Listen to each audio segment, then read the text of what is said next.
बच्चों, स्वागत है आपकी हिंदी व्याकरण कक्षा में।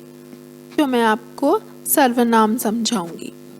सर्वनाम आप कक्षाओं में भी पढ़ चुके हैं, लेकिन आज हम इसे थोड़े व्यापक रूप में पढ़ेंगे। संख्या के स्थान पर प्रयोग किए जाने वाले शब्द सर्वनाम कहलाते हैं। क्यों को पढ़िए। यह सुमित है। सुमित मेरा सबसे अच्छा मित्र है। उसके पिताजी डॉक्टर हैं। उसकी माताजी और मेरी माताजी एक विद्यालय में अध्यापिका हैं। वे दोनों अच्छी सहेलियां हैं। उनका परिवार अक्सर हमारे घर पर आता है। हम भी उनके घर पर जाते हैं। इन वाक्यों में देखिए, यह, मेरा, उसके, उसकी, मेरी, वे, उनका, हमारे, हम तथा उनके, यह सभी शब्द सुमित ने परिवार वालों के लिए प्रयोग किए हैं। ये शब्द सर्वनाम हैं। सर्वनाम के 6 भेद होते हैं। इन 6 भेद में सबसे पहले पुरुषवाचक सर्वनाम आता है। वाचक सर्वनाम, जिन सर्वनाम शब्दों से वाक्य बोलने वाले, सुनने वाले तथा जिनके बारे में बात की जा रही है उनके बारे में पता चलता है, उन्हें पुरुषवाचक सर्वनाम कहते हैं। जैसे मैं, हम, तुम, तू, वह, वे आदि। वाचक सर्वनाम 3 प्रकार के होते हैं। पहला है उत्तम पुरुषवाचक सर्वनाम। पुरुषवाचक सर्वनाम की परिभाषा देख लेते हैं बच्चों। जिन सर्वनाम शब्दों को बोलने या लिखने वाला अपने लिए प्रयोग करता है वे उत्तम पुरुषवाचक सर्वनाम कहलाते हैं। जैसे मैं, हम, मेरा, हमारा। कुछ वाक्य पढ़ते हैं, जैसे मैंने खाना खा लिया। हमारा घर बगीचे के सामने है। बच्चों, यहाँ पर वक्ता ने अपने नाम के स्थान पर मैंने और हमारा सर्वनाम शब्दों का प्रयोग किया है। अतः यह शब्द उत्तम पुरुषवाचक सर्वनाम कहलाते हैं। उत्तम पुरुषवाचक सर्वनाम के बाद दूसरा है मध्यम पुरुषवाचक सर्वनाम। जिसे वाला सुनने वाले के लिए जिन सर्वनाम शब्दों का प्रयोग करता है वे मध्यम पुरुषवाचक सर्वनाम कहलाते हैं। जैसे तुम, तू, तुम्हारा, तुम्हें, आप, के कुछ उदाहरण देखिए बच्चों। मुझे बुलाया। आप क्या कर रहे हैं? इन वाक्यों में तुमने तथा आप बोलने वाला सुनने वाले के लिए प्रयोग कर रहा है। अतः यहाँ तुमने तथा आप सर्वनाम मध्यम पुरुषवाचक सर्वनाम है।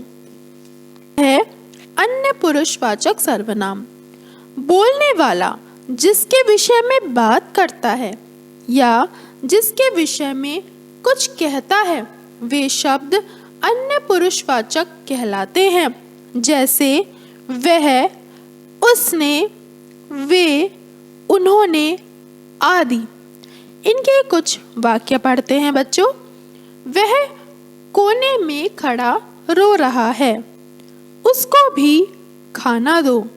इन वाक्यों में बच्चों वह और उसको किसी अन्य व्यक्ति के बारे में कह रहा है। अतः यहाँ वह और उसको अन्य पुरुषवाचक सर्वनाम है। तो दूसरा सर्वनाम है निश्चयवाचक या संकेतवाचक सर्वनाम। जिन सर्वनाम शब्दों द्वारा किसी व्यक्ति, वस्तु या घटना आदि का निश्चित पता चलता है वे निश्चयवाचक सर्वनाम कहलाते हैं।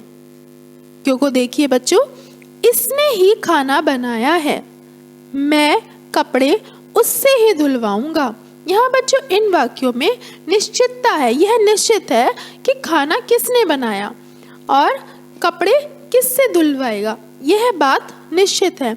अतः इन वाक्यों में इसने और उससे निश्चयवाचक सर्वनाम है। निश्चयवाचक सर्वनाम, जो सर्वनाम शब्द किसी व्यक्ति, वस्तु, स्थान या घटना का निश्चित बोध नहीं करा पाते, वे अनिश्चयवाचक सर्वनाम कहलाते हैं।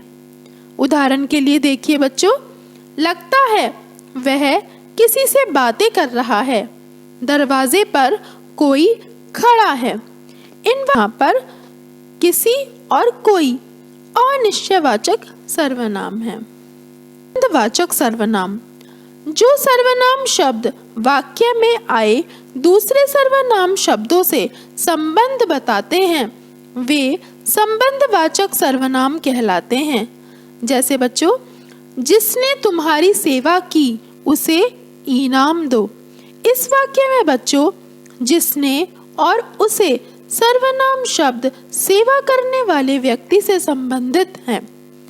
ये में देखिए बच्चों, वह आया है जिसे आपने बुलाया था।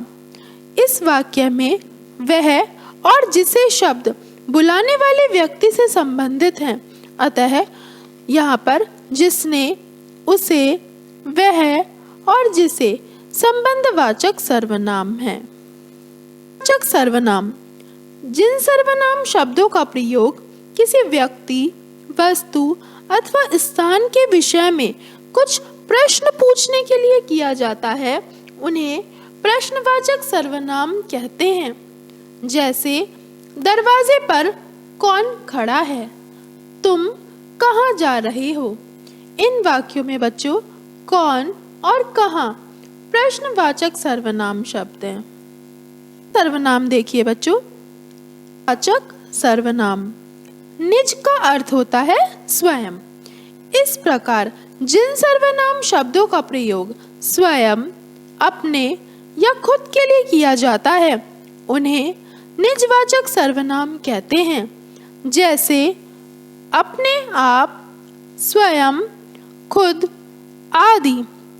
के लिए बच्चों वाक्य देखिए, उसने अपने आप यह चित्र बनाया है।